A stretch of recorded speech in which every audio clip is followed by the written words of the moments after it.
शनि सिंह जी। राधे राधे राधे महाराज जी। गुरुदेव, हमें धन की लालसा बहुत है और मैं अपने लिए धन की लालसा किसके नहीं, आप करता। सबसे पूछ लो किसके नहीं। आपके नहीं, सबके है। नहीं गुरुजी, हमारे लिए नहीं है, हमारे परिवार के लिए, पिता के। हाँ तो ठीक, ऐसे सबके लिए है। सबसे पूछो तुम्हारे धन की आकांक्षा है, हाँ आपके लिए नहीं, हमारे परिवार के लिए, हमारे समाज के लिए ऐसी आकांक्षा कामना सबके अंदर है। देखो बच्चा, स्त्री भोग या पुरुष भोग, भोजन, वस्त्र, मकान, रुपया, पद, प्रतिष्ठा, यही माया के वो केंद्र हैं जिनमें सब फंसे हुए हैं। समझ रहे ना? इसके अलावा हमें बताओ, भगवान, प्रेम, ज्ञान, ब्रह्मबोध, ये तो कोई बिरला, सबके अंदर होती है धन की कामना। तो हमको इस कामना की पूर्ति धर्म से करनी चाहिए। हमारे यहाँ 4 पुरुषार्थ हैं: धर्म, अर्थ, काम, मोक्ष। देखो बहुत प्रवीणता पूर्वक ब्रह्म ऋषियों ने रखा है।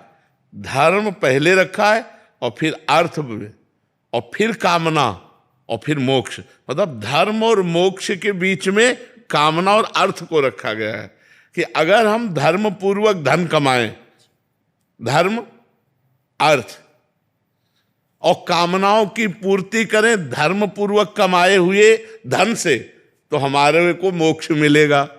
और अगर अधर्म से हमने धन कमाया, अपनी कामनाओं की पूर्ति की, तो नरक।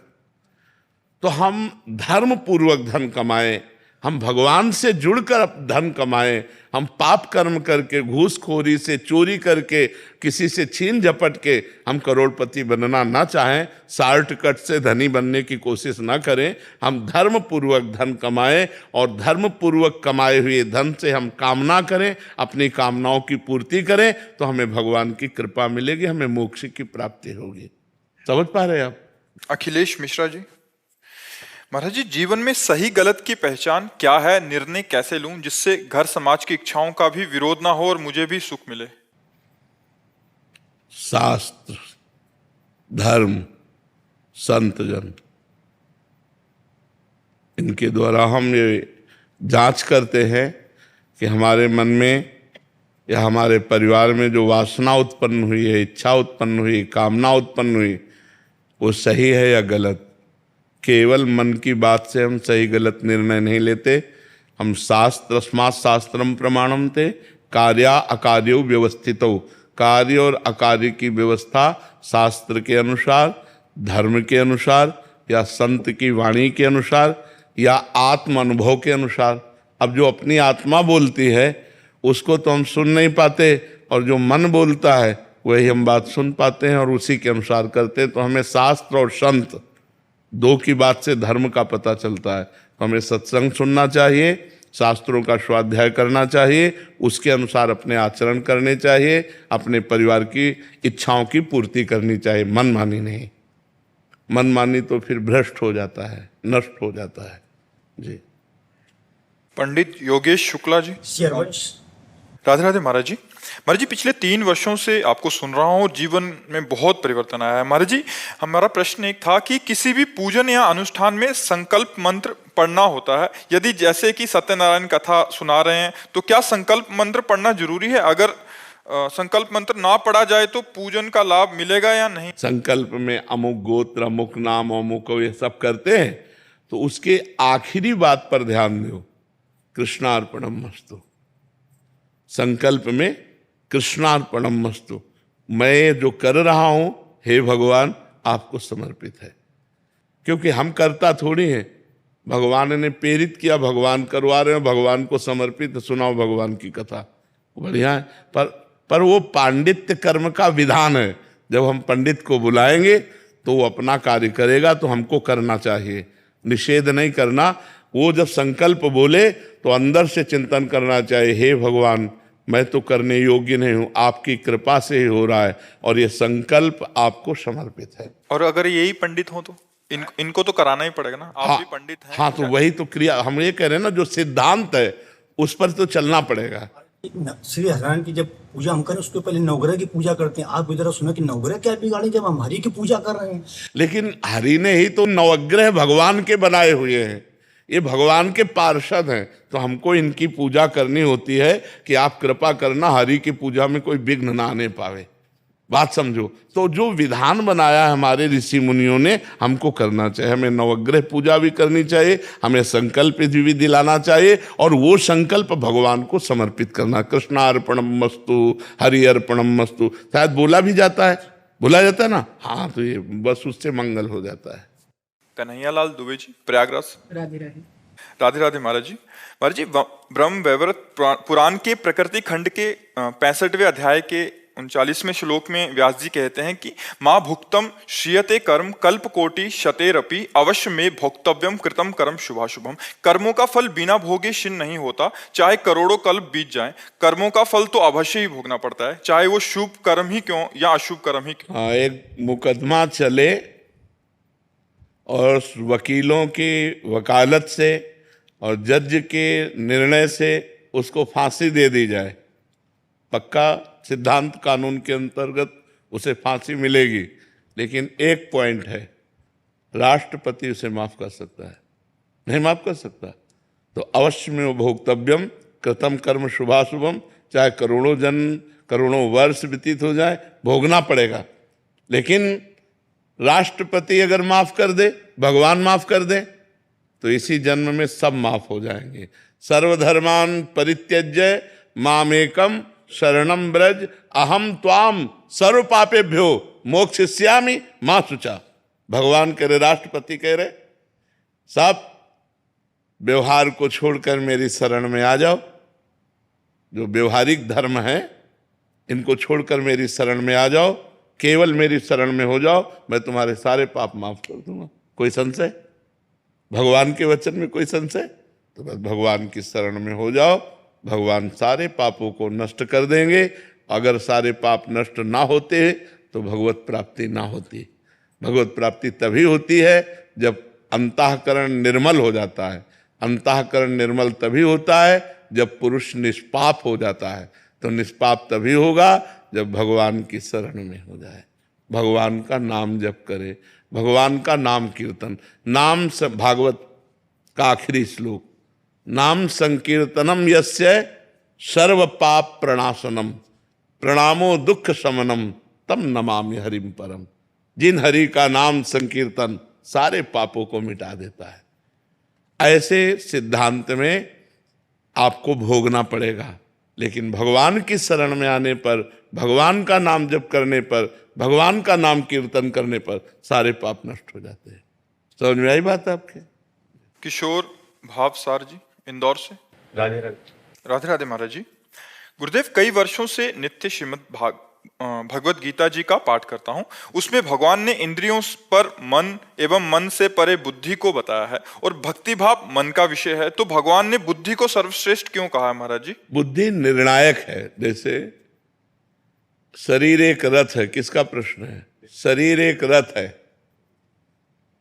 इस रथ की इंद्रियां घोड़े हैं, मन लगाम है, और ड्राइवर सारथी बुद्धि है। पूरे रथ में दारोमदार सारथी के हाथ में है ना। अगर वो जरा सा प्रमाद में हो जाए तो बलवान घोड़े खंडक में डाल देंगे।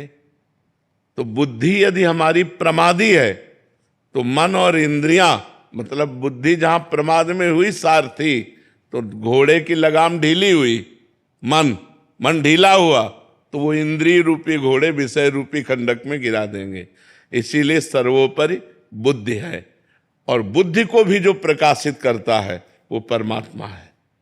बुद्धि को जहां से प्रकाश मिलता है, बल मिलता है, वो आत्मा है, जो ज्ञानमयी बुद्धि होकर परमात्मा प्राप्ति करती। बुद्धि तो सबके है, लेकिन ज्ञान नहीं है, विवेक नहीं है। तो अज्ञान की धरा में बुद्धि का प्रयोग करते हुए लोग दुर्गति को प्राप्त हो रहे हैं। तो इंद्रिय विषय से बलवान इंद्रियां, इंद्रियों से बलवान मन, और मन से बलवान बुद्धि, और बुद्धि को भी जो शासन में कर सके वो आत्मा। वही आत्मज्ञान जब प्राप्त हो जाता है तो वो ज्ञानी पुरुष परमात्मा सुख का अनुभव करके निष्काम हो जाता है। विनिवृत्त कामा, सारी कामनाएं शांत हो जाती हैं। तो अंतःकरण चतुष्टय में मन बुद्धि चित्त अहंकार में श्रेष्ठ बुद्धि है, क्योंकि बुद्धि निश्चय करती है, बुद्धि निर्णायक है, बुद्धि न्यायाधीश है। वो जैसा निर्णय कर देगी नीचे के सब वैसे कर बैठेंगे। तो लोग बुद्धि को ही कहते हैं क्योंकि न्यायाधीश बुद्धि है। कोई भी कार्य करने के पहले मन पेश करा रहा है, मन पेश किया, ये रसगुल्ला बहुत अच्छा है, मीठा, खा लिया जाए। अब वो खाना धर्म है कि अधर्म, खाना चाहिए कि नहीं खाना चाहिए, ये सब बातें बुद्धि निर्णय करती। पता नहीं इसमें विष तो नहीं मिला है, ये गंदे आदमी के द्वारा रचा तो नहीं है, इसके खाने से हमारा अहित तो नहीं हो जाएगा, ये सारा निर्णय बुद्धि करती है। अगर बुद्धि बिना विचारे जो करे सो पाछे पछताए, काम बिगाड़े आपनो जग में हो हंसाए। बुद्धि ने विचार नहीं किया और निर्णय दे दिया और रसगुल्ला खा लिया, उसमें जहर था कि वो अपवित्र आदमी के द्वारा बनाया हुआ था, तुम्हारी बुद्धि को भ्रष्ट कर देगा या तुम्हारी जान को ले लेगा। तो निर्णायक बुद्धि है, इसलिए बुद्धि श्रेष्ठ है। मुझे ये जो मन के जो भाव होते हैं, ये भाव तो मन में होते हैं, बुद्धि तो प्रैक्टिकल होती है, मतलब जैसे चलता है। नहीं, आप हमारी बात नहीं समझ पा रहे हैं। मन पेशकार है, ऐसे से ऐसा किया जाए तो बड़ा सुख मिलेगा, वो पेशगी करता है, निर्णायक बुद्धि है, ये बहुत सुंदर है। अब इसको पकड़ लिया चित्त, चित्त चिंतन करेगा, बहुत सुंदर है, बहुत सुंदर है। मन पेशकार है, अहंकार, मैं इसे मित्रता करना चाहता हूं क्योंकि बहुत सुंदर है। सारा निर्णय बुद्धि का, अगर उसने ना कर दिया तो इन सबका फेल हो जाएगा, अगर उसने हाँ कर दिया तो पास हो जाएगा। ऐसे ही हर विषय का है, भक्ति के भी विषय में है, मन पेशकार करता है। ऐसा नहीं कि मन केवल गंदा ही है, मन अच्छा भी है। अच्छा ना होता तो आपको यहां क्यों लाता, वही लाया है आपको, वही आपको तीर्थों में ले जाता है, वही आप कुछ ना कुछ तो भजन करते हो तभी तो यहां आए हो। तो मन अच्छा भी है और बुरा भी है, उसके दो पार्ट है, एक अच्छा और एक बुरा। जब हमसे बुरा हो जाता है तो वो अच्छा मन कोसता है, क्यों किया यार, वो अच्छा पार्ट जो है वो हमें बढ़ाना है और बुरा पार्ट को मिटाना है। अगर मन एकदम अच्छा हो गया वो भगवान का स्वरूप हो जाएगा। इंद्रियाणाम मनश्शास्मी, गीता में भगवान ने कहा इंद्रियों में मन। तो ये आयुष कुमार जी हरियाणा से। राधे राधे। राधे राधे महाराज जी। महाराज जी, जैसे श्री गुरुवाणी जी में वर्णन आता है कि गोविंद मिलन की एहु तेरी बरियां, मतलब कहने का भाव है कि यही एक अनुकूल समय है प्रभु का मिलन का। तो महाराज जी, पर ये मन तो अभी भोगें ऐसा बार बार प्रेरित करता है, बाद में देख लेंगे भगवत प्राप्ति। तो यहाँ भगवत प्राप्ति की लालसा उत्पन्न नहीं होने देता। बहुत कठिन, यही समस्या है, बस यही समस्या है, आपकी ही नहीं सबकी चराचर जगत में यही समस्या है कि हमारा मन चूंकि भगवान दिखाई नहीं दे रहे, भगवान का सुख आगे मिलेगा ऐसा समझ में आता है और भोग अभी मिल रहा है ऐसा सिखा करके हम सबको भ्रष्ट कर देता है मन। आप तो मान लो गृहस्थी में है, जो परमार्थ की ऊंचाई पर चढ़ना चाहते उनको भी नीचे घसीट लेता है। बस इसी की कटिंग कर दे कि मुझे कुछ नहीं, मुझे केवल परमात्मा चाहिए, नहीं चाहिए चाहे जितना बड़ा सुख हो, मुझे नहीं चाहिए, मुझे भगवान चाहिए। और आगे बढ़ता चला जाए तो भगवान मिल जाएंगे। लेकिन इतना रास्ता कटीला है और इतना सुहावना है, कटीला है। भगवान के मार्ग में जैसे आप कदम रखो तो सहयोग देने वाला कोई नहीं मिलेगा, गिराने वाले ज्यादा मिल जाएंगे। अच्छे मार्ग में कदम रखो तो बहुते कोई बिरला साथी मिलेगा, नहीं साथी नहीं मिलेगा। जो सच्चे मित्र होते हैं वो कम होते हैं, जो छली कपटी पाखंडी तो बहुत होते हैं। तो हमारा मन हमारा दुश्मन है इस समय, क्योंकि वो इंद्रियों के संयोग में सुख देख रहा है, परमात्मा में नहीं। अगर परमात्मा में सुख की भावना दृढ़ है तो हम इंद्रियों में सुख की भावना को रोक सकते हैं, क्योंकि वो नाशवान सुख है। पर ये सब ज्ञान की बातें दिमाग में भरी रहती हैं और मन हमारा हमको गिरा ही देता है। तो ये बड़ा सुहावना मार्ग है, इतनी सुनहरी सुनहरी वाटिकाएं हैं कि लगता थोड़ी देर आराम कर ले फिर भगवान के यहाँ तो चलना ही है, बस जीव इसी में भूल जाता है। कंचन, कामिनी, कीर्ति, ये बड़ी सुनहरी सुनहरी वाटिकाएं हैं। और चलने में जो हमारे रोड़ा बनते हैं, काम, क्रोध, लोभ, मोह, मद, मत्सर, तो एक कटीला भी मार्ग है और सुहावना भी मार्ग है। जो कटीला में उबे नहीं, सुहावना में फंसे नहीं, वो आगे भगवान को प्राप्त कर लेगा। बड़ा कठिन इसीलिए कहा जाता है कि चलते चलते ये सब सुंदर वाटिकाएं आती हैं, सुंदर शरीरों का भोग, मन खुश हो गया, या बड़ा नाम हो रहा है, बड़ी कीर्ति और मन खुश हो गया, अब रुक गया, भगवान तक नहीं पहुंच पाया। इन सब को जो पार कर जाए तो फिर रिद्धियां सिद्धियां, उनको जो पार कर जाए वो भगवान को प्राप्त कर लेता है। तो हमें लगता है हमको थोड़ा हिम्मत करनी पड़ेगी। जब हमारा मन भोगों की तरफ ललचाए तो हमको थोड़ा कठोर बनना पड़ेगा। यार ये नहीं, ये तो बहुत जन्म भोगे हैं, अब मुझे भगवान चाहिए। पर ये कोई बिरला ही कर पाएगा, फिर भी कह रहे बिरला ही कर पाएगा, नहीं तो फिर गिर जाएगा। इतना आकर्षण जोर का है माया का कि कोई अच्छा भगवान अगर एक बार दिखाई दे जाए तब तो कुछ हिम्मत बने। और वो दिखाई तो देते नहीं प्रगट में, यद्यपि वो सर्वत्र हैं पर दिखाई नहीं देते। और एक बार हमसे कह दें चिंता न करो मैं तुम्हारे साथ हूं प्रगट में, तो कुछ मतलब कुछ पकड़ तो है नहीं। नाम जप कर रहे हैं, कथा वार्ता सुन रहे हैं, पर है ऐसा मान लिया है, कहाँ है कैसे है ये अभी समझ में नहीं आ रहा है। और ये तो दिखाई दे रहा है ना, तो बस इसमें मन फंस जाता है। अगर भगवान कृपा करे थोड़ा सा झांकी दिखा दे तो जीव का मन कभी कहीं जा ही नहीं सकता। ये पक्की बात कहते, इतने सुंदर इतने लुभावने भगवान हैं कि एक बार अगर झांकी मिल जाए तो मन कभी जाएगा नहीं, मन पंग हो जाएगा, अचल हो जाएगा, स्थिर हो जाएगा। इसीलिए नाम जप करते कि कभी करुणा निधान कृपा कर दें और एक झांकी मिल जाए तो हमारा निहाल। बड़े बड़े ऋषि मुनि, मुनि मन ध्यान धरत नहीं पावत, बड़े बड़े मुनिजन ध्यान धरते हैं पर भगवान उनके ध्यान में नहीं आते। वो कृपा कर दें तो बात बन जाए। तो जब हमारा मन भोगों की तरफ लालायित हो तो हमको विचार करना चाहिए कि भोग तो बहुत जन्म भोग लिए, अब इस जन्म में भगवान से मिलना है और हम भोगों का त्याग करें तो हमें भगवान की प्राप्ति हो जाए। अब जोत सिंह जी दिल्ली से। राधे राधे महाराज जी। पूज्य स्वामी जी, भगवत गीता में श्री कृष्ण जी कहते हैं कि जो मनुष्य इंद्रियों के विषय में ही सुख ढूंढता है वह स्थायी शांति और आनंद नहीं प्राप्त कर सकता।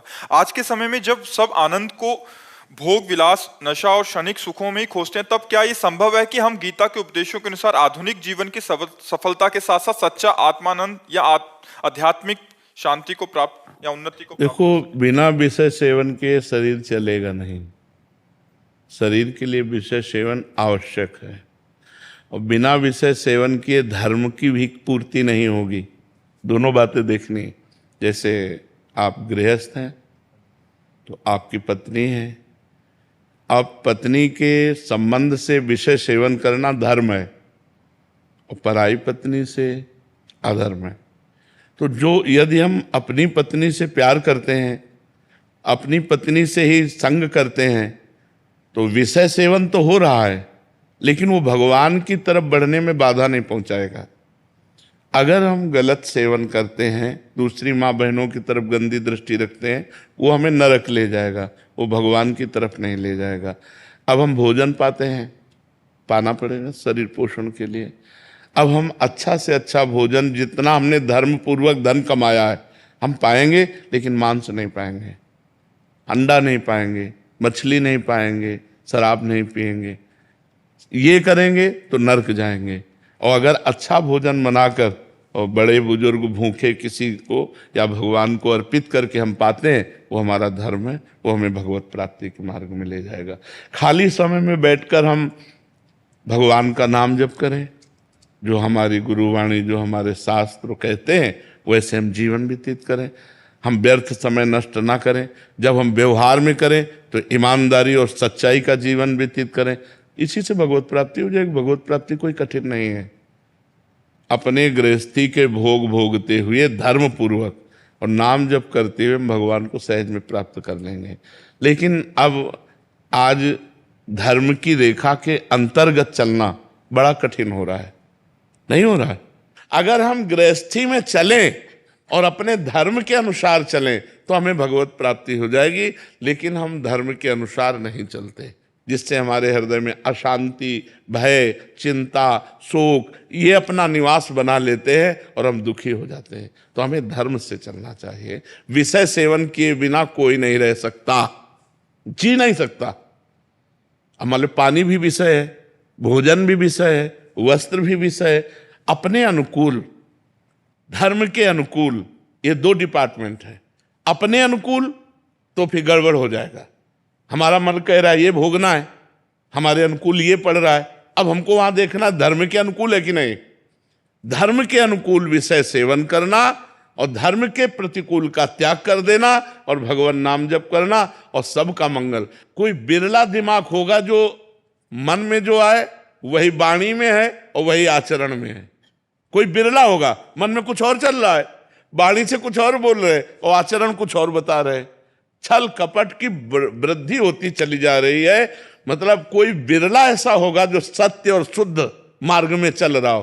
तो आज हमारा गृहस्थ धर्म में उद्देश्य केवल बन गया है धन, भोग, मौज मस्ती। धर्म, बिरला ही कोई धर्म को धारण करने की बात सोचता है कि हमारा धर्म क्या है। गलत रास्ते में मत जाओ। ये नई अवस्था नशा के लिए नहीं है, बेविचार के लिए नहीं है। तुम पढ़ो लिखो, उन्नति करो, राष्ट्र में ऐसे पदों पर जाओ जिससे हमारे समाज को सुख पहुंचा सको। इसलिए कहते हैं तो ऐसे चले तो आनंद की अनुभूति हो जाए। संजय जी सूरत से। राधे राधे महाराज जी। महाराज जी, आजकल वृद्धा आश्रमों में माता पिता और असहाय बुजुर्गों की संख्या दिन प्रतिदिन बढ़ती जा रही है। जिन लोगों ने अपने बच्चों का पाल पोस कर इतना बड़ा किया, अब उनको अकेलापन और तिरस्कार का सामना करना पड़ता है। महाराज जी, परिवारों में ये अकेलापन महाराज जी क्यों बढ़ता जा रहा है? सब स्वार्थ बुद्धि होती जा रही। आपसे क्या कह रहे? धर्म अगर का धर्म का पालन करे तो हर पुत्र का कर्तव्य है कि जब तुम सोचने लायक नहीं थे, लघुशंका करने का ज्ञान नहीं था, तब तुम्हें अपनी गोद में लघुशंका करते हुए भी तुम्हारा पालन पोषण किया माँ ने। आज वही माँ बूढ़ी हो गई, बिस्तर पर शौच कर रही, अब तुम्हारा कर्तव्य है कि उसके शौच का प्रक्षालन करो, उसको खवाओ पियाओ। देखो, हम कह रहे हैं अनाथालय में आप 20,000 रुपया महीना उनको भेजते रहो, तो भी जो तुम्हारा प्यार है वो उनको चाहिए। उस समय 20,000 रुपया नहीं चाहिए।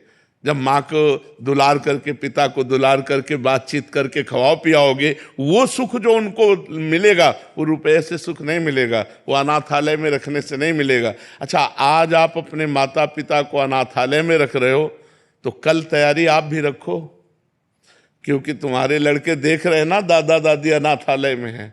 जैसे आचरण करोगे तो ब्याज सहित मिलेगा ना।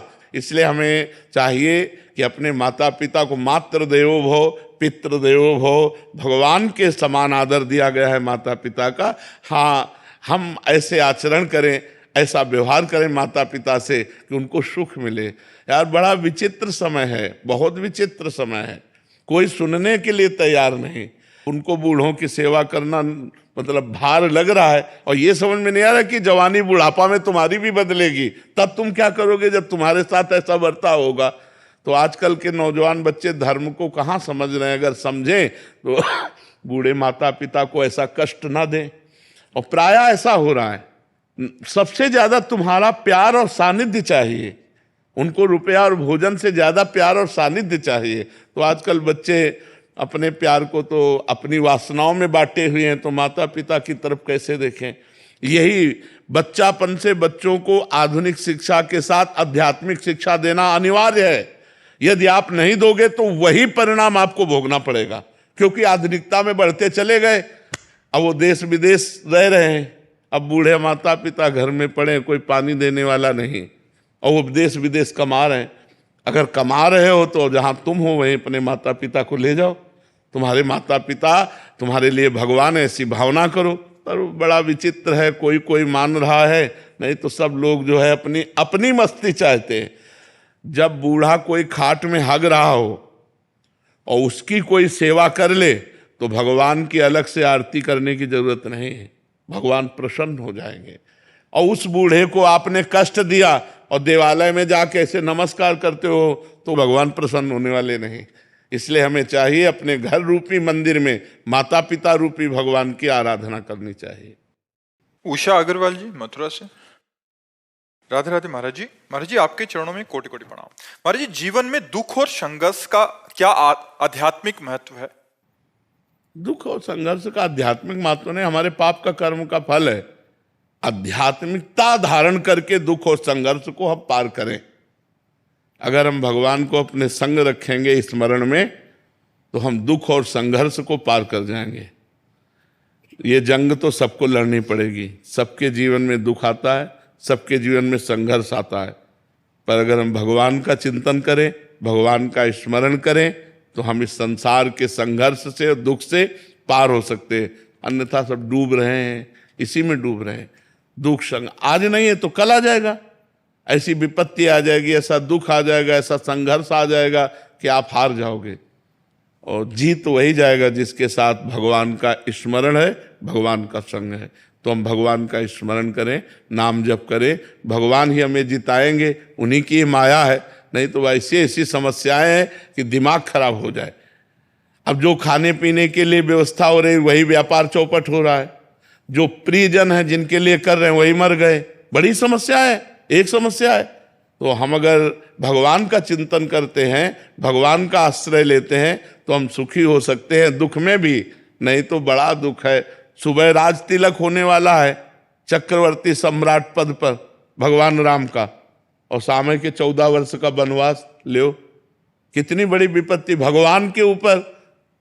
सुबह राज तिलक की घोषणा होने है और सामने के 14 वर्ष का वनवास हो, तो कब कहाँ विपत्ति आए, पल की पल में क्या हो जाए कुछ पता नहीं तकदीर का, अजब खेल रघुवीर का। अभी हम आनंदित हैं, 2 मिनट बाद क्या हो जाए कुछ पता नहीं। इसलिए नाम जप करो, भगवान का आश्रय लो, वही विपत्ति दुख से हमें जिताएंगे। नहीं तो हम हार ही जाएंगे। संसार की माया बहुत विचित्र है। राधे राधे महाराज जी। महाराज जी, मैंने अपने पति धर्म की मर्यादा भंग कर अपने पति को धोखा दिया और अपने पति और सास ससुर को बहुत दुख दिया। अब सब ठीक है, मैं अपने घर में बहुत अच्छे से हूँ, मेरे पति भी मुझसे बहुत प्यार करते हैं, पर जब भी मेरे को अपना अतीत याद आता है तो मुझे इस बात का बहुत पछतावा होता है और हृदय में जलन होती है। महाराज जी, मैं इस अपराध का पश्चाताप करना। हाँ, बस यही जो जलन हुई, और आज से कभी नहीं गलत आचरण करूंगी और नाम जप करो, यही सुधार देगा। अब दोबारा कभी गलती नहीं होनी चाहिए जीवन में। जिस बात को होता है, ये जवानी एक ऐसा तूफान है जिसको कोई बिरला ही पहाड़ की तरह रोक पावे। नहीं तो गलतियां हो ही जाती हैं। आपसे क्या, आप तो कह रहे हैं, हम सब जितने बैठे हैं, अगर ईमानदारी से पूछा जाए तो हम सबसे गलती होती है, नहीं हो जाती। जो नहीं करना चाहिए वो हम कर बैठते हैं, जो नहीं सोचना चाहिए वो हम सोच बैठते हैं। अब अपने को चाहिए कि अगर अब होश आ गया हो कि अब हमसे, तो हम कभी अब दोबारा वो गलती ना करें जो हमें पता चल गई कि हमसे गलती हो गई है। आप अपने जीवन को पवित्र रखिए, और कभी हम प्रार्थना करते हैं कि अपने पति प्रेम में कमी मत आने दीजिए, क्योंकि लोक और परलोक इसी में बनेगा, धर्म से चलने से।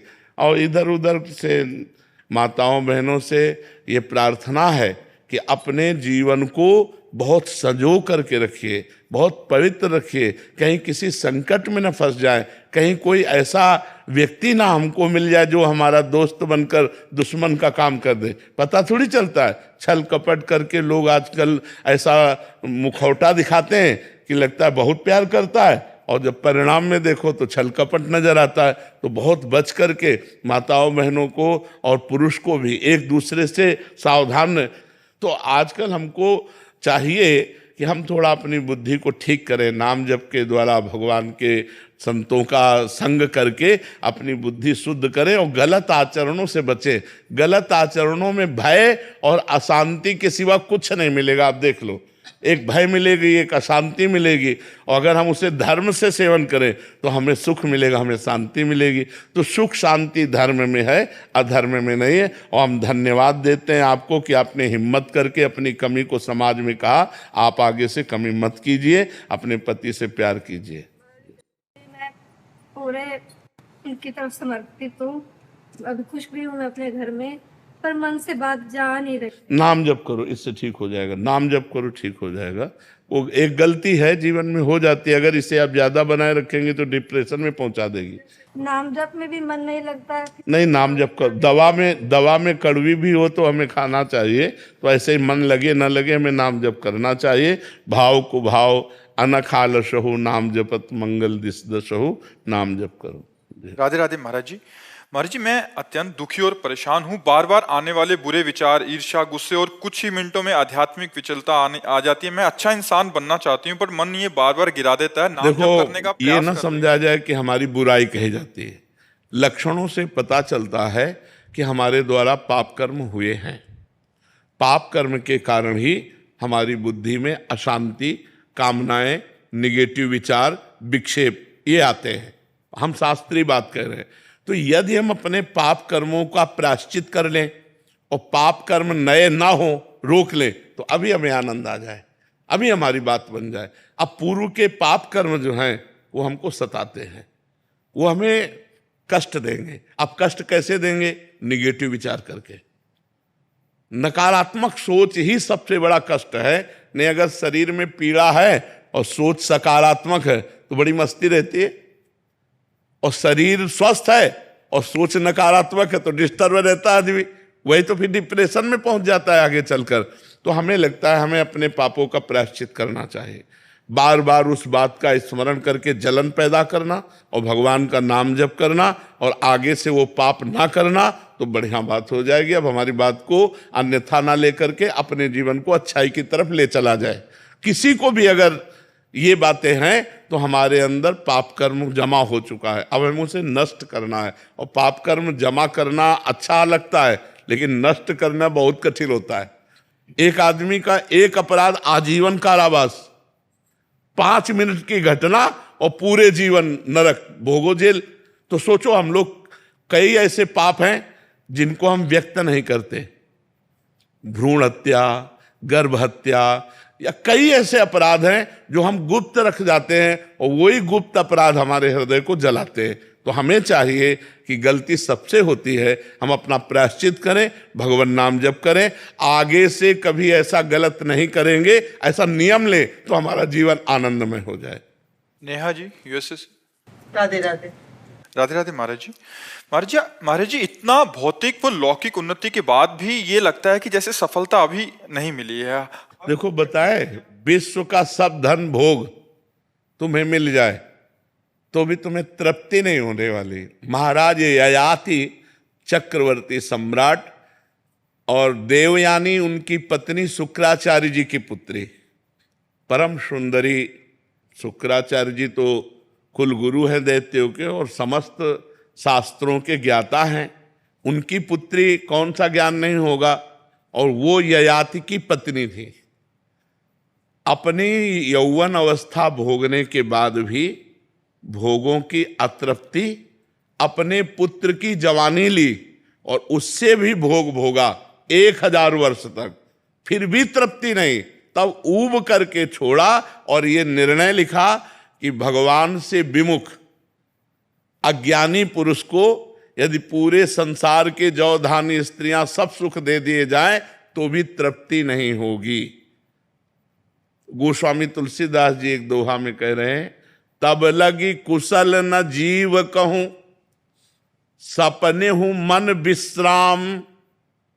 तब लग जीव को कभी कुशल का अनुभव नहीं होगा, स्वप्न में भी कभी मन विश्राम को प्राप्त नहीं करेगा। जब लगी भजत न राम कहूं, शोक धाम तज काम। इन कामनाओं और वासनाओं का त्याग करके जब तक भगवान का भजन नहीं, तो कामना और वासना की पूर्ति से कामना वासना बढ़ती है और कामना वासना के त्याग से शांति प्राप्त होती है। त्यागात शांति अनंतरम। जब हम कामना और वासनाओं का त्याग, अब अंदर कामना वासना के त्याग करने की हिम्मत नहीं रह गई।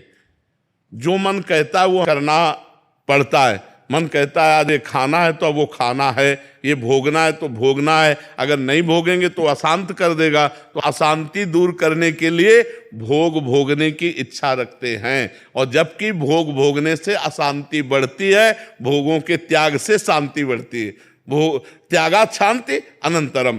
तो हमें चाहिए भगवान की शरण होकर भगवान का नाम जप करते हुए अन्य कामनाओं का त्याग करें तो हमारे पास, तो इन भोगों में, यश कीर्ति में, रुपया पैसा में शांति नहीं।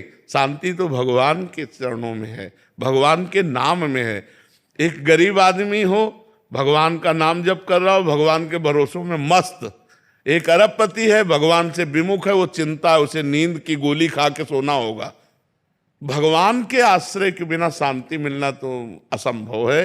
ये पक्की बात समझ लो, ये पक्की बात। मन कहता है कि अमुक संख्या धनराशि हो जाए तो मैं, लेकिन अमुक संख्या होने पर उससे बढ़कर कामना हो जाती है और वो कभी तृप्त नहीं होता। तृप्त होता है तो सब तज हरि भज, सब झंझट छोड़ो, राधा राधा राधा राधा राधा, और जैसे भगवान रख रहे वैसे संतोष करो और अपने धर्म से कर्म करो, यही जीवन का लाभ। नहीं तो कभी संतोष के बिना ये कामनाएं कभी नष्ट नहीं होती। बिन संतोष न काम न साही, और अछत काम सुख सपने उनाई। और जब तक कामनाएं तब तक अशांति ही अशांति है। विनीत जी लखनऊ से। राधे राधे महाराज जी। राधे राधे महाराज जी। महाराज जी, कल के एकांतिक वार्तालाप में आपने एक साधक से कहा था कि क्रोध से बचने के लिए वो स्थान ही छोड़ दो जब तुम्हें लगे कि अब क्रोध आ सकता है। साथ ही आपने नाम जप का सहारा लेने के लिए भी बोला था। लेकिन अगर किसी व्यक्ति के शुरुआती जीवन में कठोर अनुभवों के कारण क्रोध ही उसका सबसे बड़ा शत्रु बन गया हो और अब वो किसी ऐसे उच्चतम पद पर है जहां उसे निचले पदों के लोगों के साथ रोज व्यवहार करना हो, जो प्राय बदतमीजी और उद्दंडता के साथ व्यवहार करते हैं, ऐसे में वो स्थान भी छोड़ा नहीं जा सकता। महाराज जी, ऐसे में कुछ ऐसे लोग होते हैं जो क्रोध की भाषा ही समझते हैं, और कुछ जो होते हैं वो विनम्रता की भाषा समझते हैं। ये हम मानते हैं आपकी बात, इसको हम काटते नहीं हैं। कुछ लोग ऐसे होते हैं। तो कुछ लोगों का स्वभाव होता है ऐसा कि वो क्रोधावेश को देखकर ही मानते हैं। पर हमें क्रोधावेश ना करके क्रोधावेश का नाटक कर रहे तो कैसा लगेगा? हम असलियत में क्रोध ना करें। अगर हम क्रोध करेंगे तो हम रिलैक्स नहीं हो पाएंगे, हमारा हृदय जलेगा और उससे द्वेष करेगा। अगर हम क्रोध का नाटक करेंगे तो हम रिलैक्स रहेंगे। तो हमें लगता है क्रोध ना करके यदि हम क्रोध का नाटक करें, पर नाटक करने में ऐसा लगे कि जल्दी में क्रोध में आ जाए, मतलब उसके लिए हमको बिल्कुल तैयार रहना पड़ेगा कि हम केवल नाटक कर रहे हैं। क्योंकि अपने जो नीचे लोग हैं उनको सेवा करानी है, उन सेवा कराने के लिए हमें थोड़ा सा, तो अगर कहीं जरूरत पड़े तो क्रोध का नाटक कर ले, क्रोध ना करे। क्योंकि क्रोध से अपनी भी हानि होती है और दूसरे की भी हानि होती है। क्रोध का नाटक तो हमको भी करना पड़ता है, तो करते हैं। जहाँ जरूरत हुई तो आप क्रोध का नाटक करते हैं। असलियत में भगवान का आश्रय लेकर भजन करते, असलियत में क्रोधी नहीं होना चाहिए। क्योंकि क्रोध जो है वो बुद्धि का अपहरण कर लेता है। ठीक निर्णय नहीं कर पाती बुद्धि, क्या बोलना चाहिए, क्या करना चाहिए। वो उस समय गलत बोल सकता है, उस समय गलत वो क्रिया भी कर सकता है। मान लो पूज्य जनों का अपमान कर सकता है, या जो नहीं करना चाहिए ऐसी हिंसा आदि दोष कर सकता है। तो हमें लगता है क्रोध से बचे, क्रोध का नाटक करना पड़े तो कर लेना चाहिए। क्योंकि कई जगह जरूरत होती है। आज हमारा जो परिवार बिगड़ रहा है उसका कारण है हम शासन नहीं कर पा रहे। पक्की बात समझ लीजिए। नहीं, अगर छोटेपन से शासन हो बच्चों का सबका तो बहुत मर्यादित बच्चे हो जाएं। लेकिन छोटेपन से तो मोबाइल पकड़ा दिया जाता है और छूट दे दी जाती है। माता पिता अपनी मस्ती में रहते हैं, बच्चे बिगड़ जाते हैं। जब वो सयाने होते हैं फिर वो समझते नहीं। बहुत समस्याएं आ गई, बहुत समस्याएं। अगर बच्चे गलत चल रहे हैं और उनको डांटने की कोशिश करें, उनको संभालने की कोशिश करें, तो कई माता पिता बताए कि वो कहते हैं हम क्या कर लेंगे। और वो बेचारा डर गया कि आपसे तो अच्छा है, जैसे चलो वैसे चलो, काहे को क्या करोगे। तो ये बड़ी समस्याएं समाज में उपस्थित हो रहे। तो क्रोध का नाटक आवश्यक हो तो थोड़ा कर ले, नहीं तो शांत रहे और अपना कार्य जैसे चले वैसे चलावे। क्रोध तो नहीं करना चाहिए।